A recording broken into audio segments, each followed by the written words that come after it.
Don Giovanni, l'œuvre majeure de Mozart, clôt la saison lyrique à l'Opéra des Nations du 1er au 17 juin.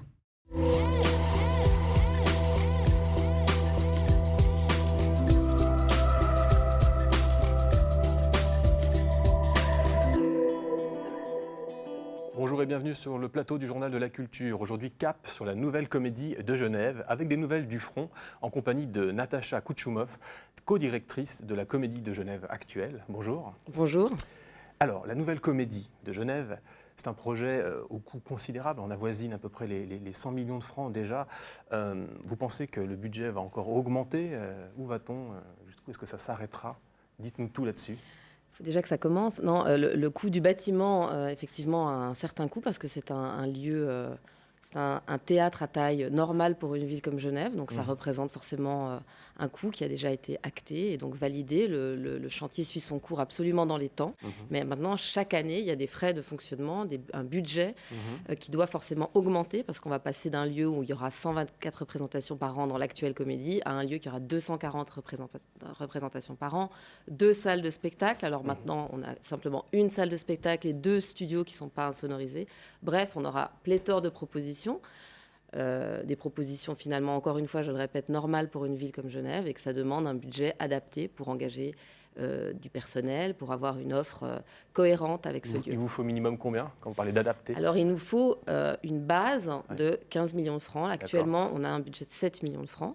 Et avec cette base, on pourra faire des demandes de fonds supplémentaires. Juste pour information et pour rappel, l'opéra, enfin le Grand Théâtre de Genève, c'est 61 millions de budget. Le Schauspielhaus de Zurich, c'est 48 millions de budget. Donc avec nos 15 millions, certes, c'est une somme importante, mais ça reste modeste.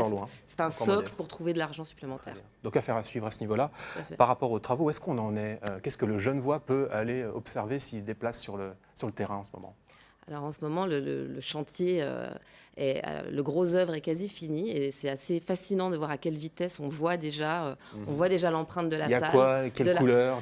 Alors on voit des étais, comme on dit, c'est de couleur bleue qui sont dans les ateliers de serrurerie, des ateliers de décor, parce que je le répète, ce sera un théâtre qui sera aussi une fabrique pour l'artisanat du théâtre, de verre, une fabrique de verre qui permettra au grand public de regarder les travailleurs du théâtre, tous ceux qui sont derrière la scène. Et donc, on voit déjà ces ateliers dont la structure existe déjà. On voit la grande salle avec déjà le plateau et le public. Il y a vraiment du concret, là. Ça, on y est. On voit aussi le foyer qui pourra accueillir 750 personnes au lieu des 80 personnes qu'on peut accueillir un peu tant bien que mal à l'actuelle comédie. On incite les Genevois à aller jeter un petit coup d'œil sur place. Oui, alors il y aura des journées portes ouvertes. Il y a des journées portes ouvertes qui sont prévues. Et là, évidemment, il faut venir nombreux pour voir ça. Alors, pouvez-vous nous rappeler brièvement un peu les enjeux de la construction d'un tel édifice et pourquoi avoir voulu à un moment donné construire une nouvelle Comédie de Genève? Et qu'est-ce que cette nouvelle Comédie de Genève apportera de plus à celle que l'on a depuis fort longtemps? Oui, donc c'est cette institution. Oui, c'est vrai. Mathias Langhoff avait écrit il y a 30 ans le rapport Langhoff qui expliquait à quel point on avait besoin d'un théâtre qui soit susceptible d'accueillir des pièces d'envergure européenne. Et donc, pendant plus de 20 ans, il y a une association constituée de professionnels qui s'est constituée, l'Association pour la Nouvelle Comédie. On leur doit beaucoup. Et ils ont lutté pour essayer de remplacer l'actuelle comédie par la nouvelle. Pourquoi la remplacer, vous me direz? C'est vrai que c'est un théâtre qui a énormément de charme, mais c'est un théâtre vétuste. Il a vécu, quoi. Il a vécu, mais non seulement il a vécu, c'est que nous, on est dans le concret. Pour faire une programmation, c'est très compliqué d'accueillir des spectacles. Ça coûtait plus cher de le rénover ou de l'agrandir? C'était impossible de le rénover et de l'agrandir. Ne serait-ce que la taille du plateau ne permet pas d'accueillir la plupart des décors parce qu'il y a très peu de dégagement sur les côtés. Donc déjà, ne serait-ce que ça, une acoustique qui est vraiment déplorable, l'incapacité de faire monter les décors sur le plateau, hormis par un tout petit orifice. Il lui fallait... bref, on était vraiment dans une situation impossible. Il fallait un établissement de remplacement. Voilà, donc en fait, on remplace le théâtre, on en construit pas un nouveau. Est-ce qu'il y a une volonté de rentrer dans la cour des grands, c'est-à-dire de rechercher un peu le rayonnement international avec cette nouvelle Comédie de Genève? On veut rayonner internationalement parce que ce qui est sûr, c'est que Genève doit figurer sur la carte. C'est un peu comme en sport. Il y a une Champions League et Genève peut y figurer vraiment. Il y a des talents, il y a la possibilité. Mais surtout, on a envie d'être en lien avec la ville. Nous, on fait aussi un travail de terrain avec des petites associations des eaux vives qui font un travail de fourmis, de terrain aux eaux vives. Et donc, on fait aussi tout un travail d'action culturelle. Il y aura 240 représentations par an, mais 100 propositions pour agrandir le public, tous les publics, des plus démunis à ceux qui tout simplement n'ont pas l'habitude d'aller au théâtre, qui sont des entre guillemets consommateurs de culture, mais qui ne sont pas habitués Un à théâtre aller au théâtre. rassembleur qui aura aussi un rôle de labo, de défrichage, qui servira de tremplin aussi. Ouais, nous on s'inspire de lieux comme le 104 à Paris, qui est un lieu comme ça où si vous passez la porte de ce théâtre, vous avez l'impression que c'est un lieu en effervescence, il y a des gens qui répètent dans les couloirs, il y a un restaurant, 2 restaurants même ouverts toute la journée. Nous on aura ce restaurant dans ce lieu vraiment qui sera à côté de la 2e plus grande gare du canton, 50 000 personnes qui passeront tous les jours. Donc on a envie de profiter de cette vie-là, cette vitalité, pour être un peu le poumon de ce nouveau quartier. Et vous dites on parce que vous continuerez de co-diriger cette nouvelle Comédie de Genève avec Denis Mayfer. Tout à fait. Mais finalement, vous pouvez nous expliquer un peu comment vous allez vous répartir les rôles? On est déjà, si vous voulez, sur 2 métiers en même temps. C'est la maison à l'heure actuelle. Donc on a eu déjà toute une saison programmée par notre prédécesseur. On a notre première saison cette année. Et à partir de là, on est tout le temps en mutation. Donc nous, on est à la fois sur le chantier, sur l'avenir et sur le présent. Donc on est un binôme, c'est vrai, avec nos rôles tout à fait répartis de manière claire. Mais en même temps, on travaille chacun sur 2 fronts, le présent et le futur. Ça demande une gymnastique mentale assez intense, mais on y prend beaucoup de plaisir. Vous faites le pont avec ma question suivante, puisqu'on parle du présent justement. La Comédie de Genève est toujours là, elle fonctionne encore et on va bientôt avoir la programmation de la prochaine saison. Qu'est-ce que vous nous avez comme révélation à nous faire sur ce plateau du Journal de la Culture concernant cette prochaine programmation? Vous savez, les artistes sont très superstitieux et on cultive le goût du secret. Mais ce que je peux dire, c'est qu'on a l'ADN de On gardera le secret. Alors, je vous en livre un, c'est que l'ouverture, elle est assez...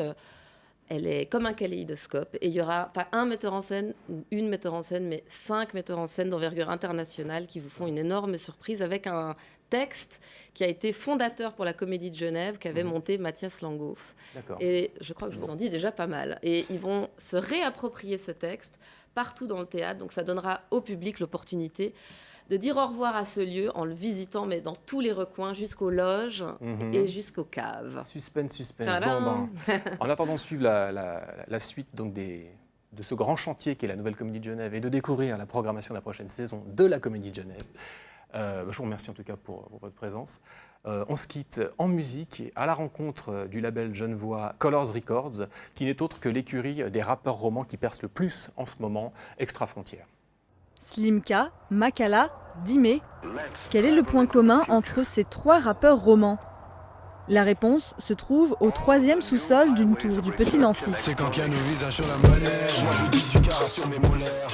Dans ce local aux allures de cave se trouve le studio du label Colors, un label de musique 100% genevois qui cartonne en Suisse et au-delà des frontières helvétiques.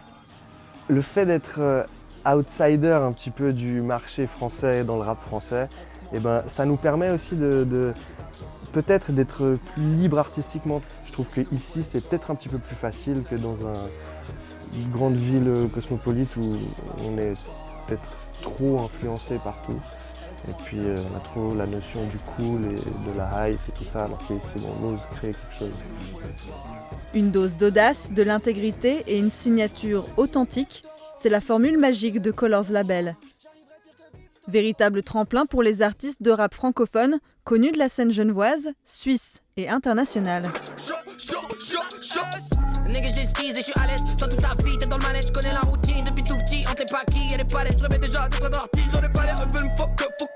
Colors Records fait son bout de chemin.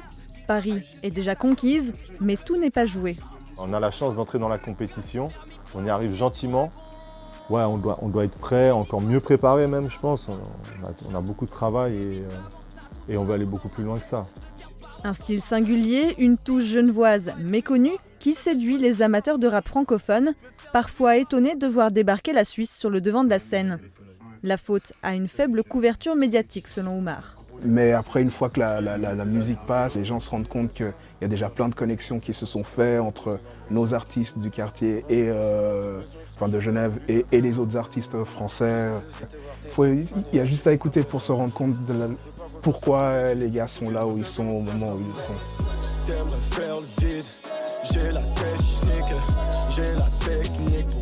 2017 était censé être l'année du rap suisse. Ça a commencé en 2017, ça va continuer en 2018 et ça va pas s'arrêter de suite.